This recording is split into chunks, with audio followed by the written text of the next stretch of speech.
ಹರೇ ಓಂ. ಎಲ್ಲರಿಗೂ ನಮಸ್ಕಾರ. ಸಣ್ಣ ಕಥೆ, ಒಳ್ಳೆಯ ಒಂದು ಸಂದೇಶ. ನಾವು ಅನಾವಶ್ಯಕ ಕೆಲವ್ರ ಜೊತೆಗೆ ವಾದ ವಿವಾದ ಮಾಡಿ ನಮ್ಮ ಸಮಯವನ್ನು ವ್ಯರ್ಥ ಮಾಡ್ಕೊಳ್ತೀವಿ, ಮನಸ್ಸಿಗೆ ಬಾಧೆ ಮಾಡ್ಕೋತೀವಿ.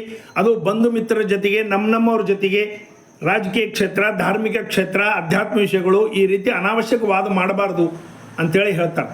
ನಾವು ಜ್ಞಾನಿಗಳ ಜೊತೆಗೆ, ಪಂಡಿತರ ಜೊತೆಗೆ ಮಾತಾಡ್ಬೋದು, ಅನಾವಶ್ಯಕ ಯಾರ ಜೊತೆಗೆ ಮಾತಾಡಬೇಡ್ರಿ. ಗಧೆ ಗಧೆ ಮಿಲೆ ದೋ ಲಾತ್ ಕರೆ ಹೇಳ್ತಾರೆ. ಒಂದು ಪಂಡಿತ್ ಮಿಲೆ ದೋ ಬಾತ್ ಕರೆ, ಗಧೆ ಗಧೆ ಮಿಲೆ ದೋ ಲಾತ್ ಕರೆ. ಮೌನಂ ಕಲಹನ್ ನಾಸ್ತಿ, ಮೌನಂ ಪಂಡಿತ ಲಕ್ಷಣ. ನಾವು ಸಾಧಾರಣವಾಗಿ ಹಾಗೆ ಇರಬೇಕು. ಒಂದು ಸಲ ಒಂದು ಕತ್ತೆ ತಿರುಗ್ತಾ ಬರ್ತದೆ ಬೆಳಗಿನ ಹೊತ್ತು. ಅದೇ ಸೂರ್ಯೋದಯ ಆಗಿರ್ತದ, ಅದೇ ಟೈಮ್ನಾಗ ಹುಲಿ ಹೊರಗೆ ಬರ್ತದೆ. ಆ ಕತ್ತಿ ಹುಲಿಗೆ ಹೇಳ್ತದ, ಹುಲಿ ರಾಜ ನೋಡಿ, ಹುಲ್ಲು ಕೆಂಪನ ಹುಲ್ಲದ, ನಾನು ಬಹಳ ಸಂತೋಷವಾಗಿ ಹುಲ್ಲಿನ ತಿಂತಾ ಇದ್ದೀನಿ, ಬಹಳ ಚಂದ ಅದ ಈ ಕೆಂಪನ ಹುಲ್ಲು. ಅವಾಗ ಹುಲಿ ಹೇಳ್ತದ, ಹುಲ್ಲು ಕೆಂಪು ಇರೋದಿಲ್ಲ, ಹಸಿರು ಇರ್ತದ. ಇಲ್ಲ ಕೆಂಪಗದ, ನೋಡು, ಇಲ್ಲಿ ನೋಡು, ಅಲ್ಲಿ ನೋಡು, ಎಲ್ಲ ಕಡೆ ಕೆಂಪಗದ ಹುಲ್ಲು, ಹಸಿರು ಹೆಂಗಿರ್ತದೆ ಹುಲ್ಲು?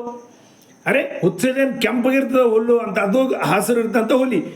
ಅಲ್ಲಿ ನೋಡು, ಇಲ್ಲಿ ನೋಡು ಅಂತೇಳಿ ಗುಡ್ಡು ಸುತ್ತ, ಸರೋವರ, ಕೆರೆ ಗಿರಿ ಎಲ್ಲ ಕಡೆ ತಿರುಗ್ತಾವೆ.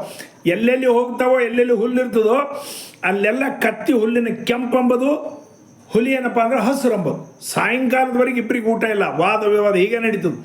ಸಾಯಂಕಾಲ ಶಿವರಾಜನ ಹತ್ರ ಹೋಗ್ತಾರೆ ಇಬ್ಬರು.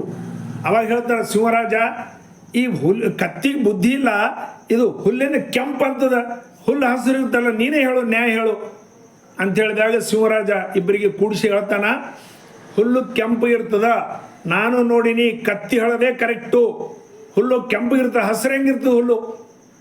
ಅವಾಗ ಹುಲಿಗೆ ಆಶ್ಚರ್ಯ, ಅವಾಗ ಕತ್ತಿ ಖುಷಿ, ನಾನು ಗೆದ್ದೆ ಅಂಥೇಳಿ ಹೆಗಿರ್ಕೋತ ಹೋಗಿಬಿಡ್ತದೆ.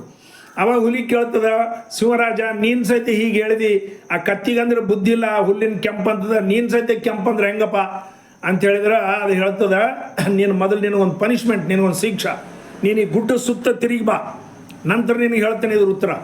ಅಲ್ಲಪ್ಪ, ನಾನು ಬೆಳಗ್ಗಿನ ಹಿಡಿದು ಊಟ ಇಲ್ಲ, ನಾನು ಕಾಲಾಗಿ ನಿತ್ರಾಣ ಆಗ್ಯದ, ಅವೆಲ್ಲ ಕೇಳೋದಿಲ್ಲ, ಮೊದಲು ಒಂದು ರೌಂಡ್ ಹಾಕಿ ಬಾ, ನಿಂಗೆ ಶಿಕ್ಷಾ, ನಂತರ ಹೇಳ್ತೀನಿ. ಸರಿ, ಶಿವರಾಜನ ಮಾತು ಮೀರ್ಲಿಕ್ಕೆ ಬರೋದಿಲ್ಲ ಅಂತ ಹುಲಿ ಎಲ್ಲ ಗುಡ್ಡು ಸುತ್ತಿರಿಗೆ ಬರ್ತದೆ. ಅವಾಗ ಹೇಳ್ತದ, ಹುಲ್ಲು ಹಸಿರದಂತೆ ನನಗೂ ಗುರ್ತು, ಹೋಗಿ ಆ ಮೂರ್ಖ ಕತ್ತಿ ಜೊತೆ ವಾದಕ್ಕೆ ನಿಂತಿದ್ದಿ, ಮುಂಜಾನೆಲಿಂತ ಊಟ ಇಲ್ಲ, ಅವಾಗೇ ಮುಂಜಾನೆ ಕೆಂಪಂದ್ರೆ ಹೌದು, ಕೆಂಪಂದ್ರೆ ಮುಗಿದೋಗಿತ್ತು. ಅನಾವಶ್ಯಕ ಅದ್ರ ಜೊತೆಗೆ ವಾದಕ್ಕೆ ನಿಂತು ನೀನು ಹುಚ್ಚು ತಿರುಗಿ ಅದ್ರ ಜೊತೆಗೆ ತಿರುಗಿ, ಕತ್ತಿಗಂದ್ರೆ ಬುದ್ಧಿ ಇಲ್ಲ, ನಿನಗೆ ಬುದ್ಧಿ ಇಲ್ಲ, ನೀನು ಆ ಕತ್ತಿ ಜೊತೆ ವಾದ ಮಾಡ್ತಾರ ಅಂತ ಹೇಳ್ತಂತ. ಇದು ಕಥೆ ಇರ್ಬೋದು. ಅಂದ್ರೆ ನೋಡ್ರಿ, ಇದ್ರ ಸಾರಾಂಶ ಏನಪ್ಪ ಅಂತಂದ್ರೆ, ಸಾಧಾರಣವಾಗಿ ನಾವು ಅನಾವಶ್ಯಕ ಯಾರ ಜೊತೆಗೋ ಧರ್ಮದ ವಿಷಯವಾಗಿ, ಅದರ ವಿಷಯವಾಗಿ, ಅಧ್ಯಾತ್ಮ ವಿಷಯವಾಗಿ, ರಾಜಕೀಯ ವಿಷಯವಾಗಿ, ಸಾಮಾಜಿಕ ವಿಷಯವಾಗಿ ವಾದ ವಿವಾದ, ಅವರಿಗೆ ಆ ಜ್ಞಾನ ಅದೆಲ್ಲ ನೋಡ್ಕೊಂಡು ವಾದ ಮಾಡಬೇಕು. ಚಂದನ ಕಟ್ಟಿಗೆ ಜೊತೆಗೆ ತಿಕ್ಕಿದ್ರೆ ನಮ್ಮ ಕೈಗೆ ಸ್ವಲ್ಪ ಸುವಾಸನೆ ಹತ್ತದ, ಗಂಧದ ವಾಸನೆ. ಆ ಬಾರಿ ಬೇಲಿ ಜೊತೆಗೆ ನಾವು ಹೋದೆವಪ್ಪ ಅಂದ್ರೆ ನಮ್ಮ ಧೋತ್ರ ಪಂಚ ಎಲ್ಲ ಹರ್ಕೊಂಡು ಬರ್ಬೇಕಾಗ್ತದೆ. ಅದಕ್ಕೆ ಹೇಳ್ತಾರ, ಹಜಾರ್ ಆಫತೋं से बचते हैं वो लोग, हजार आफतों से बचते हैं और लोग जो बोलते हैं कम और सुनते हैं ज़्यादा. 1000 ವಿಪತ್ತುಗಳಿಂದ ಅವ್ರು ರಕ್ಷಣೆ ಆಗ್ತಾರೆ. ಯಾರು ಮಾತು ಕಮ್ಮಿ ಮಾಡ್ತಾರೋ, ಹೆಚ್ಚು ಕೇಳ್ತಾರೋ, ಅವ್ರು 1000 ವಿಪತ್ತುಗಳಲ್ಲಿ ಉಳಿತಾರೆ ಅಂತೇಳಿ. ಯಾಕಂದ್ರೆ ನಾವು ಅನಾವಶ್ಯಕ ವಾದದಲ್ಲಿ ಹೋಗಬಾರ್ದು. ನಾವೊಂದು ಇರಬೇಕೊಂದು ಲೆವೆಲ್ ಮೇಂಟೈನ್ ಮಾಡಿಕೊಂಡು. ಒಮ್ಮೆ ಮೋದಿಯವರಿಗೆ ರಾಜಸ್ಥಾನದ ಒಂದು ಸಭೆಯಲ್ಲಿ ಕೇಳ್ತಾನೆ ಒಬ್ಬ MP, ಮೋದಿಯವರೇ, ನಿಮ್ಮನ್ನು ವಿಪರೀತ ಬೈತಾರ, ಹೀನಾಯವಾಗಿ ಬೈತಾರ, ಅಶ್ಲೀಷವಾಗಿ ಬೈತಾರ, ನಮಗೆ ರಕ್ತ ಕುದೀತದ, ನಾವೇನು ಮಾಡೋಣ ಹೇಳ್ರಿ. ಅವಾಗ ಮೋದಿ ನಗುತ್ತಾ ಹೇಳ್ತಾರೆ, ನಗುತ್ತಾ ಹೇಳ್ತಾರ, ನೀವೇನೂ ಮಾಡೋದು ಬೇಕಾಗಿಲ್ಲ. ಯಾವ ಮನುಷ್ಯ ನನಗೆ ಸಾಯಂಕಾಲದವರೆಗೆ ಬೈತಾನೋ, ನನ್ನ ಅಶ್ಲೀಷವಾಗಿ ಬೈತಾನೋ, ಅಥವಾ ಬಂದ ಬೈಗಳನ್ನೆಲ್ಲ ಬೈತಾನೋ, ನಾನು ಮೋದಿ ಇದ್ದೀನಂತ ಬೈತಾನೆ, ಇಲ್ಲಾಂದ್ರೆ ಅಂತ ಯಾರಿಗೆ ಬೈಬೇಕು? ಆತ ಬೈದು ಸಾಯಂಕಾಲ ಮನೆಗೆ ಹೋಗಿ ದಣ್ಕೊಂಡು ಹೆಂಡ್ರ ಮಕ್ಕಳ ಜೊತೆ ಕೂತು ಊಟ ಮಾಡಿ ಆರಾಮ್ ಮಲ್ಕೊಳ್ತಾನೆ. ನಾನು ಆ ಕೆಲಸಕ್ಕಾದರೂ ಬರ್ಲಿಕ್ಕತ್ತೀನಲ್ಲ.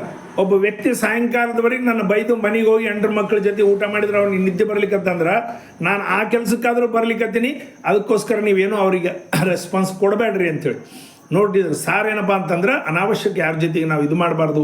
ಬಂಧು ಮಿತ್ರರು, ಅವರು ಇವರು ಭಾಳ ಮಂದಿಗೆ ಆ ವಿಷಯ ಜ್ಞಾನ ಇರೋದಿಲ್ಲ.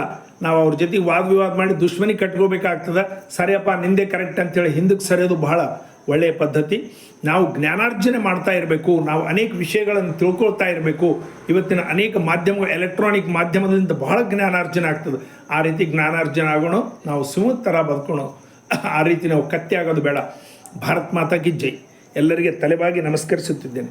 ನನ್ನ ಹೆಸರು ಅಮರ್ ದೀಕ್ಷಿತ್. ಕೃಷ್ಣ ನನ್ನ ಸೆಲ್ ನಂಬರ್ 9448757587. ಭಾರತ್ ಮಾತಾ ಕಿ ಜೈ.